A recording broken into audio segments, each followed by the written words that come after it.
Buenos días, mi nombre es José María Ruiz de Castilla y en esta oportunidad tenemos a varios invitados. Bueno, conmigo está Luis Cachay. Luis Cachay, como ya lo conocen, es gerente principal de gestión integral de riesgos en Scotiabank.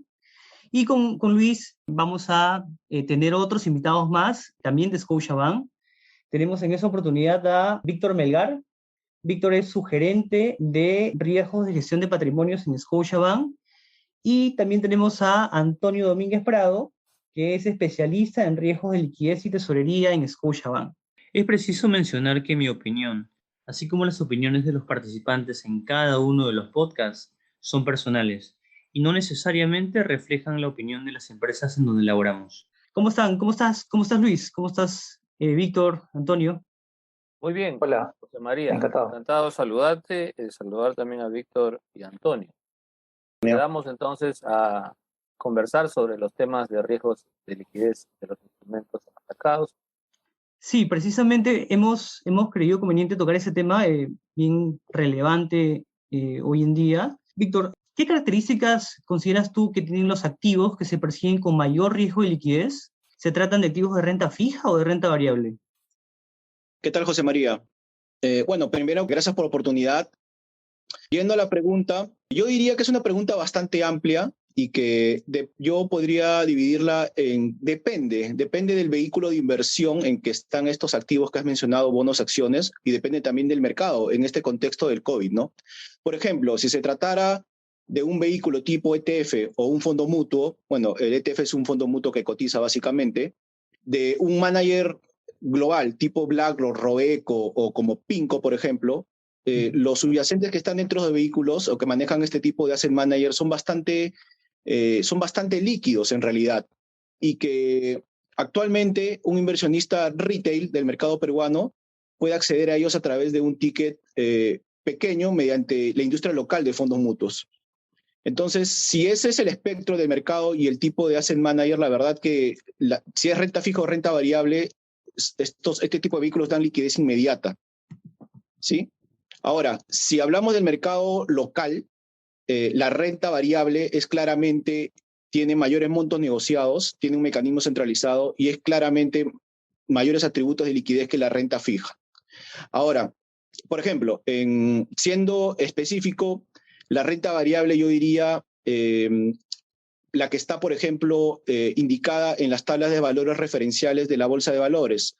Por ejemplo, estoy hablándote de un Buenaventura, un BAP, un InRetail, que a su vez también tienen sus pares de ADRs en Nueva York, por ejemplo, ¿no? Tipo el EPU también es otro buen ejemplo. Y yo diría también que los valores indicados en la tabla de valores referenciales 2 de la bolsa. Te estoy hablando de otras acciones tipo de UNACEN, Cerro Verde, por mencionar algunas, ¿no? Ahora, si hablamos de la renta fija local, lo más líquido definitivamente vamos a hablar de toda la curva o de todo el riesgo o bonos soberanos, tanto en PEN como los bonos globales en moneda extranjera.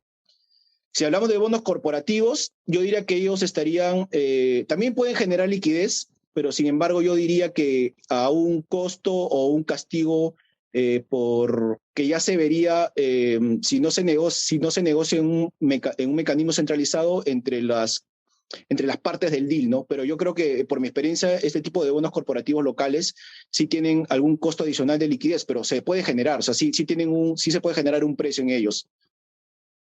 De acuerdo. Bien, durante escenarios de crisis es común siempre observar que el flight to quality cause una caída en los yields de los benchmarks, ¿no?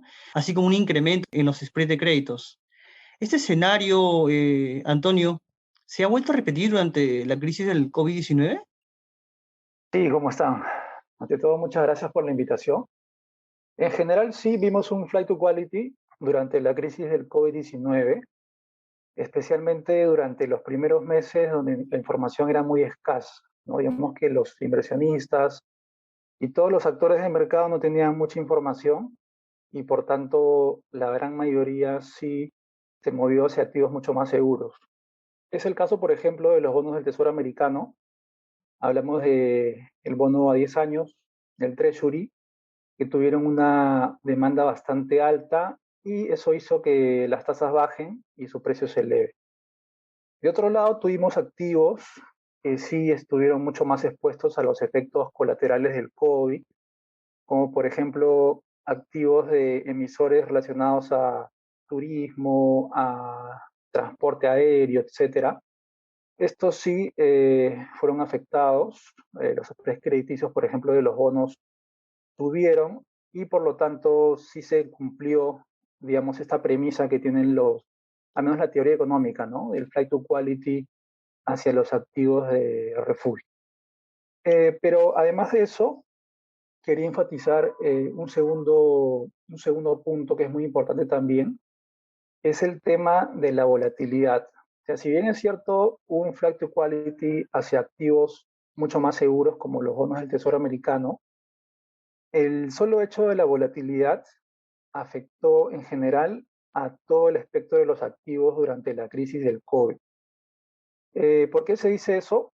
Principalmente porque durante los primeros días, desde que se declaró el tema de la pandemia, incluso el bono del Tesoro americano a 10 años tuvo un salto en la tasa bastante relevante. Y aquí traje nada más unos datos para poner un ejemplo del bono a 10 años. El 9 de marzo del 2020 teníamos el bono del Tesoro a 10 años a tasas de 0,54%.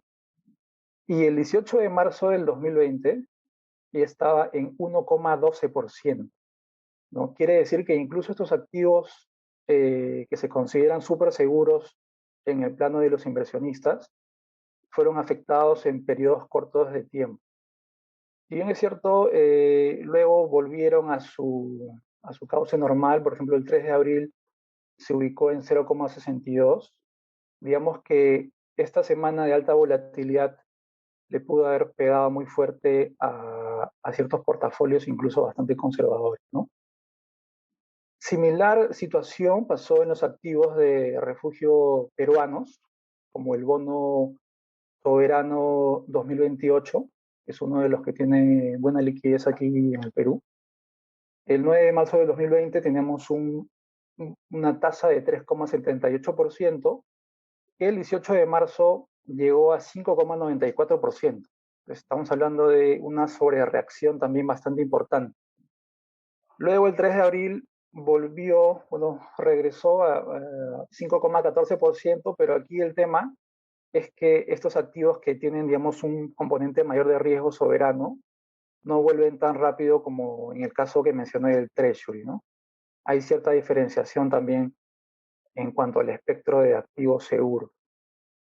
Y finalmente, activos que sí tienen riesgo crediticio mayor, por ejemplo, bonos corporativos, se vio que durante las primeras semanas tuvieron una volatilidad bastante grande y luego, en cambio, o sea, en comparación con los activos que sí son considerados seguros, los que sí tienen riesgo crediticio más bien siguieron depreciándose. Por ejemplo, los bonos corporativos, las tasas siguieron subiendo a lo largo de las siguientes semanas.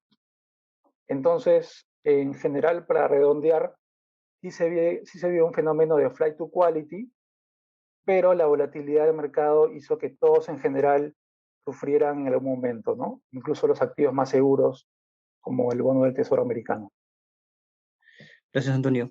Bien, se considera siempre que el spread en los yields de bonos corporativos está compuesto de un componente, tanto de riesgo de crédito y de riesgo de liquidez.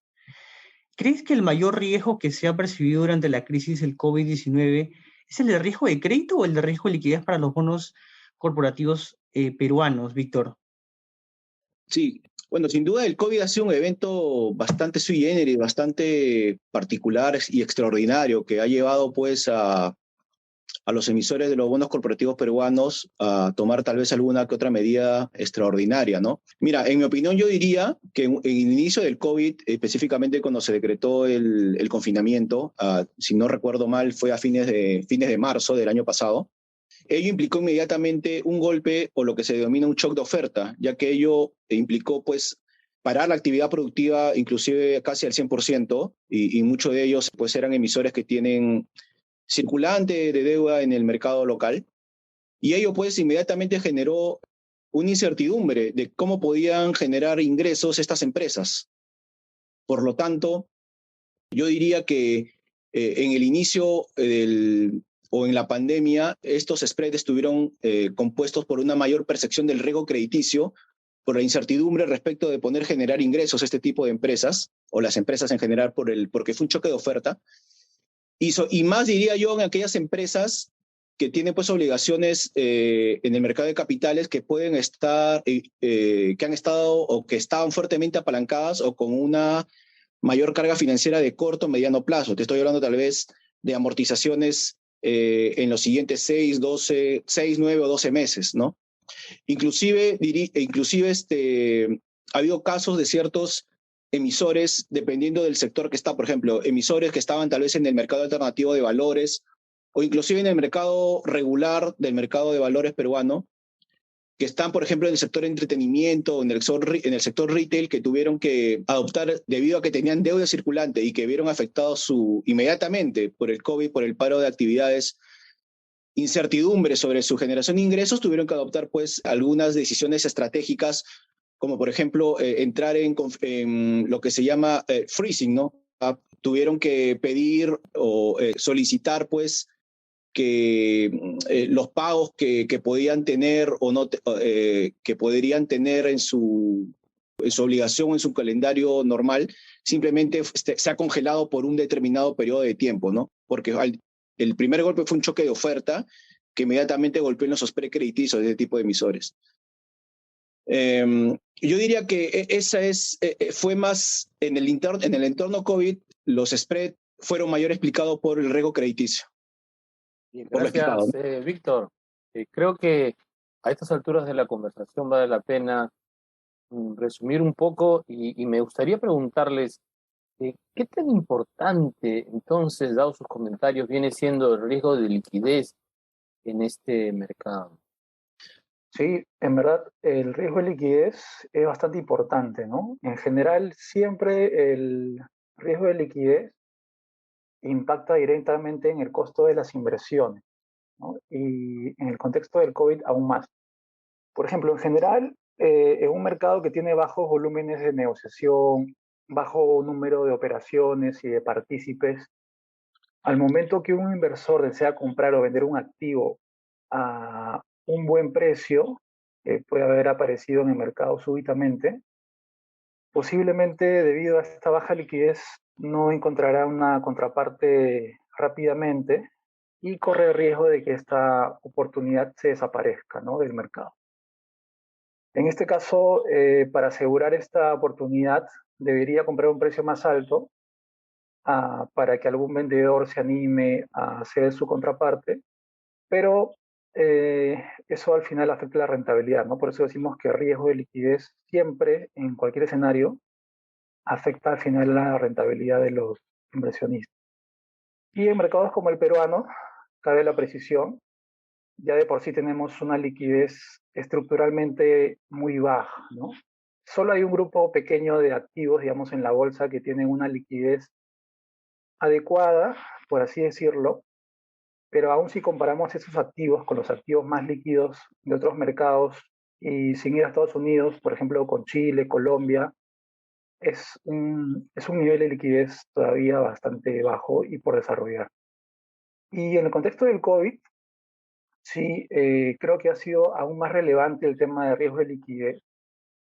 ¿Por qué? Porque primero, no es el hecho solo de que haya menos participantes, sino que estos participantes, al haber este contexto tan turbulento de alta volatilidad por la incertidumbre, van a pedir o pidieron, mejor dicho, una prima de riesgo mucho más grande para poder participar. Eso al final también elevó este costo de liquidez, este costo de la inmediatez en los mercados, e hizo que las rentabilidades esperadas también se vean afectadas, ¿no? Y un segundo frente también en el tema del COVID es el tema de la volatilidad propiamente, ¿no?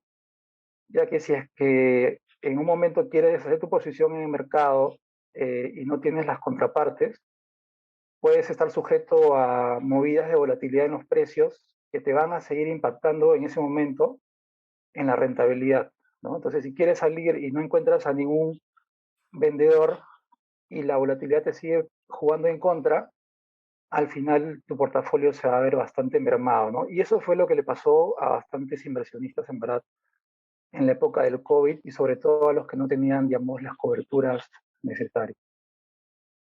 Solo para poner un ejemplo, yo hice la comparación de los spreads, de los spreads de liquidez de acciones en la bolsa local de Perú, y vi en general que incluso las acciones más líquidas que tenían spreads normales de 1%, en el peor de los casos, en épocas pre-COVID, llegaron a tener spreads de hasta 3% entre el bid y el offer en los momentos de más turbulencia, ¿no? Entonces, digamos que esta aversión al riesgo en periodos como el COVID, en verdad sí hace que la liquidez sea bastante relevante.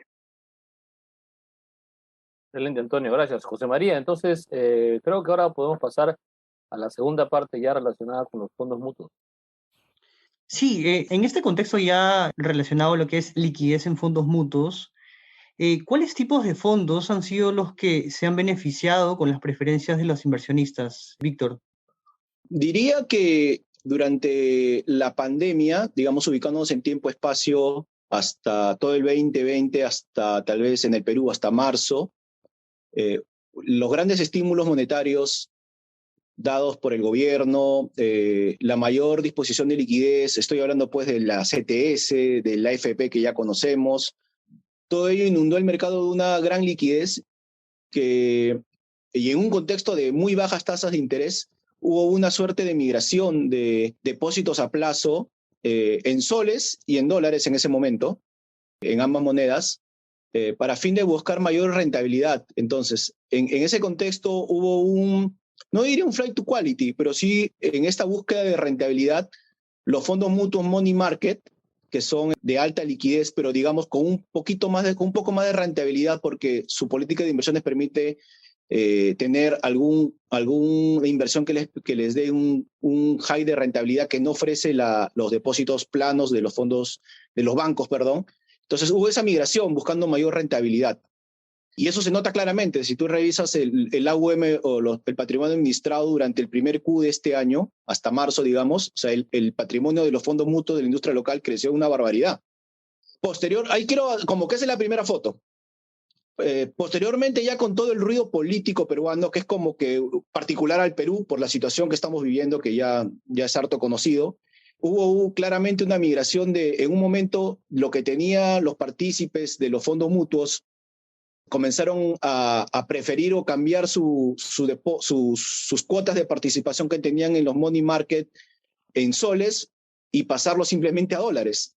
Una decisión así evidente, fue muy claro lo que pasó. O sea, no quiero soles, no quiero porque la inflación está galopando, porque ya no se sabe qué va a pasar si entra un gobierno de ala radical. Entonces, para no tener este riesgo del poder adquisitivo de la inflación, estoy hablándote de mayo, junio, ¿no? Donde el tipo de cambio se movía conforme ya se avisoraba que era inevitable el triunfo del partido de gobierno, ¿no? Entonces hubo una clara migración de fondos money market de soles a fondos money market en dólares.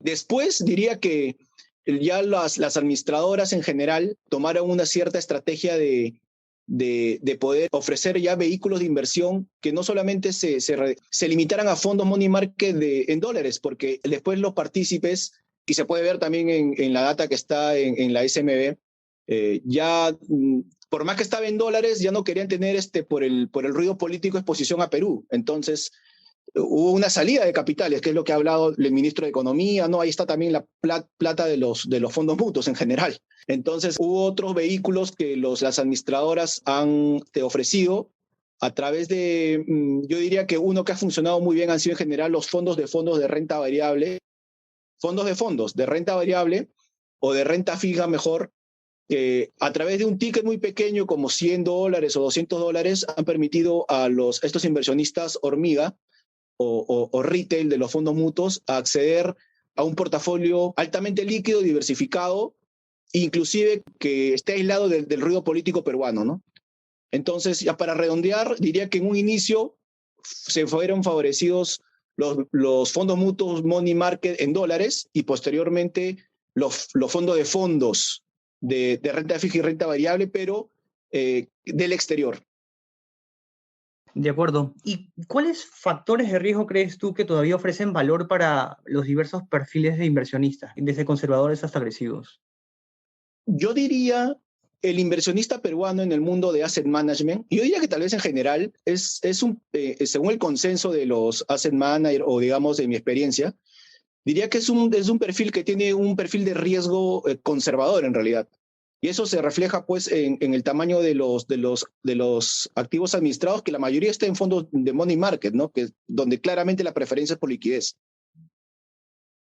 Yo diría que hay valor en incrementar digamos, productos que puedan ofrecerles a este tipo de clientes una sofisticación adicional de productos que sean un poco más sofisticados, manteniendo un adecuado suitability, es decir, a un cliente que es perfilado como conservador o que tiene un perfil de riesgo conservador como cliente, pues ofrecerle solamente una pequeña parte de su portafolio, producto sofisticado, y si es un cliente de perfil moderado, un poquito más.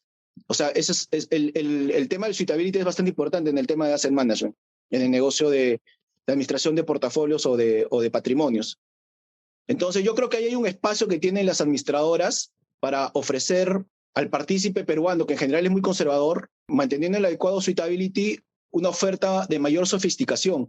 Porque a la vez este tipo de vehículos implica también un mayor fee para las administradoras, porque son más sofisticados.